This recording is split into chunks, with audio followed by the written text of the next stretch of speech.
Godspeed, John Glenn.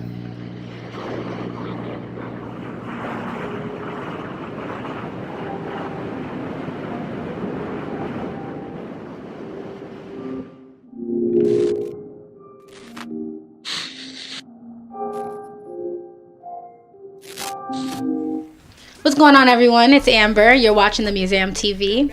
And thank you to all of our subscribers. We're really just enjoying all the love that you're showing to us. We're getting more and more subscribers every day.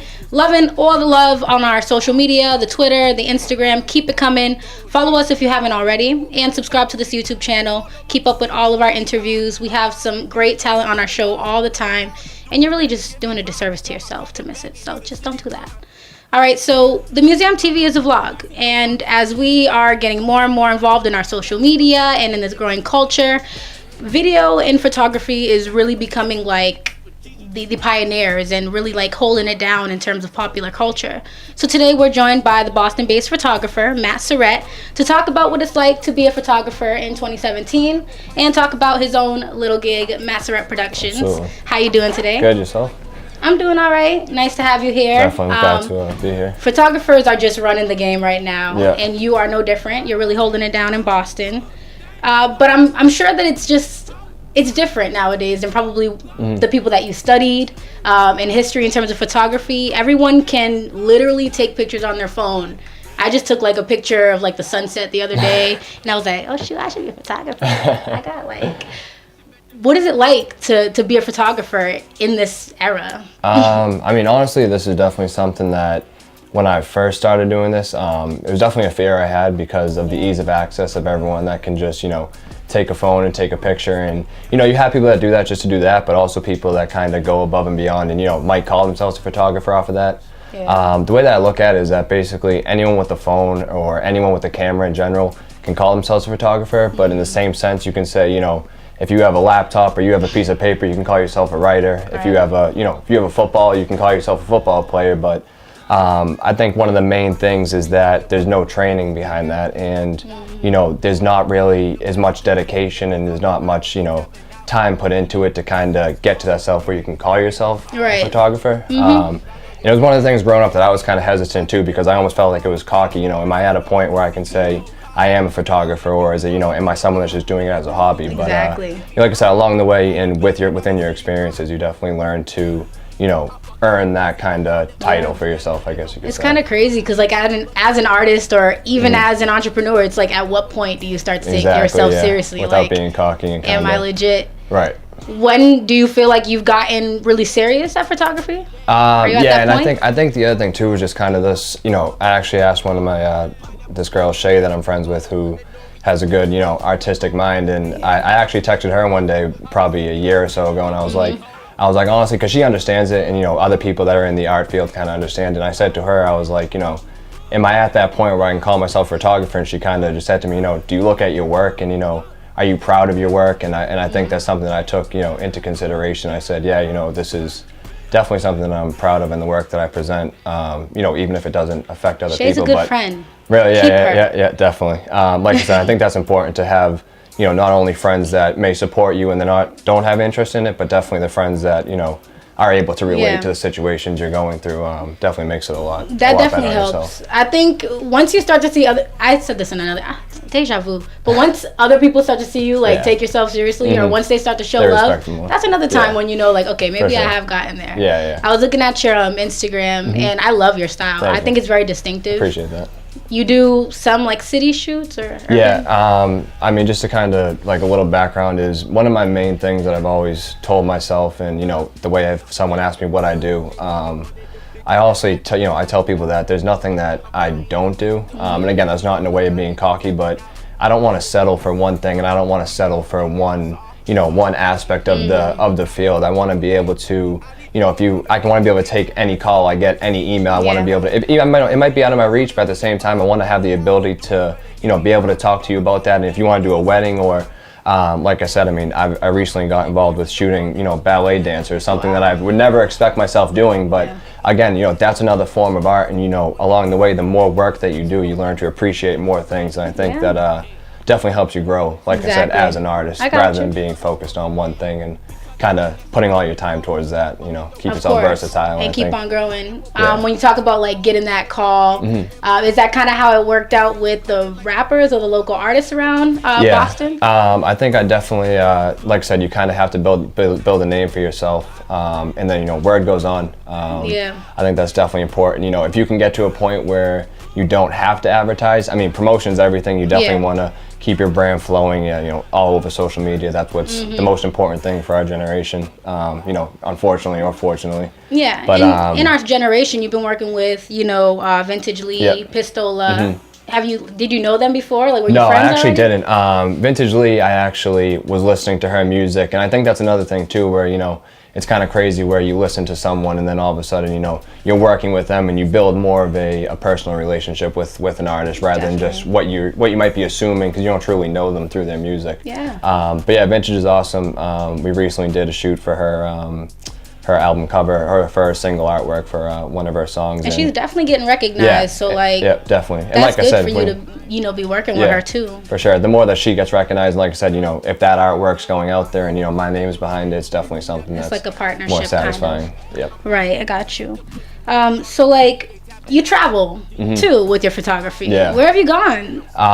So I think traveling is, I mean, as cliche as it sounds, but traveling is one thing that definitely, you know, kept me in this and definitely made me want to keep going. Just like a quick background story, basically, you know, I went through that stage probably a year and a half ago where everyone kind of tries to find themselves and, you know, find their calling. It's definitely one of the most stressful things. It can get you to the lowest point that you've been at. And I think I was 19, and I basically just hopped online one day and I booked a flight to Chicago. And the same night I ended up booking a trip to California. And I went into it with absolutely no idea of who I was going with. You know, was I going alone? I didn't know where I was staying. Was it for photography? Yeah, and it was more. It was more just to kind of get out there and, you know, have no plan. You know, because you can make plans, you can do that, but there's more thrill as far as going into it without knowing what you're gonna see. Exactly. And then kind of following it through that. Did you make some friends? Yeah, so I actually had a friend that lives in Chicago who I met up with there, and then I went out to California with one of my friends, Chris. People on Instagram know him as OK Chris. He does a clothing line. Okay. So I was another person, like I said, I could go out there and, you know, we relate to the same thing, so it worked really well. But I think that was definitely one of my main, you know, state of mind is basically I want to constantly be inspired. So that's why, you know, rather than staying in Boston and, you know, I love the city I'm from and I love the people around me, but at the same time, I think it's very important to constantly be inspired by, you know, new places and new people, and it helps you grow. Like I said, it goes back to the same thing, you know, you want to keep growing as an artist. So cities are usually the hubs. I mean, definitely.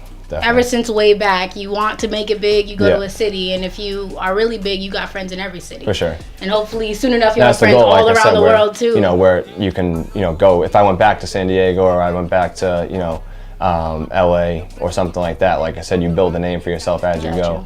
And then recently, I actually went to France with the ballet company that I was doing work for, and I think that was definitely something that was pretty inspiring. Did you learn any French? Not a little bit, but at the same time, it's pretty crazy because, you know, I got to Paris and, you know, you see the Eiffel Tower and things that you looked up to your entire life, and it's like, it's, you know, just another reminder of, you know, this is what you want to be doing. And this is work. Yeah, and it's like, crazy. I'm here for work. That's one thing that I think's crazy to me is that I didn't, you know, get to that spot by saving up my money and, you know, booking a flight and having all this stuff planned out. I was like, I'm looking down at my camera and I was like, damn, like, you know, this is what got me here. Just, you know, my vision behind the lens that I brought to life. So yeah, it's definitely definitely a good feeling. So are you the photographer friend in your friend group, or do you roll with like a crew of photographers? Like, what is the community like? I think definitely, I honestly I love, you know, working with other people and going out shooting with other people. Yeah. But I kind of try to pave my own lane and kind of keep my own style. I feel like it could be hard to have too many friends that are photographers, because then are you competing? And definitely, and that's what it comes down to. And then you got people that, you know, they're all doing the same styles, they're all going for what's hype at the time. I got you.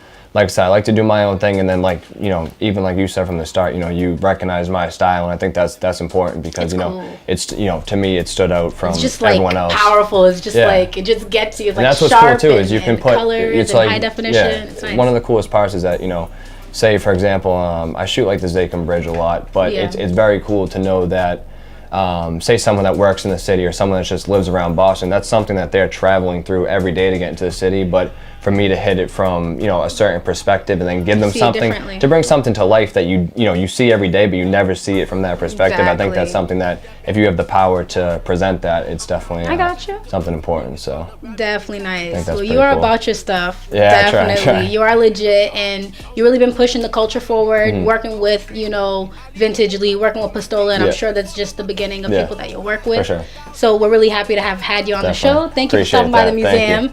An actual visual artist, photographer here in the museum.